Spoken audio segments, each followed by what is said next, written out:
مرد کو عورت پر کوئی فضیلت نہیں، مرد اونچا اور عورت نیچی نہیں ہے۔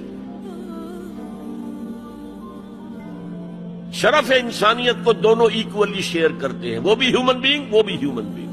چنانچہ قرآن مجید کے دو مقامات آپ کو فَاسْتَجَابَ لَهُمْ رَبُّهُمْ أَنِّي لَا أُضِيعُ عَمَلَ عَامِلٍ مِّنكُمْ، ان کے رب نے ان کی دعا کو قبول کیا اور فرمایا میں تم میں سے کسی عمل کرنے والے کے کسی عمل کو ضائع کرنے والا نہیں، من ذکر او انثی، خواہ وہ مرد ہو خواہ عورت، بعضکم من بعض، تم ایک دوسرے ہی میں سے ہونا، ایک ہی باپ کے نطفے سے بیٹا بھی ہے بیٹی بھی ہے، ایک ہی ماں کے رحم میں پرورش پائی ہے بیٹے نے بھی بیٹی نے، اونچ نیچ کہاں سے آ جائے گی، کدھر سے آ جائے گی؟ بعضکم من بعض، ایک دوسرے میں سے ہو۔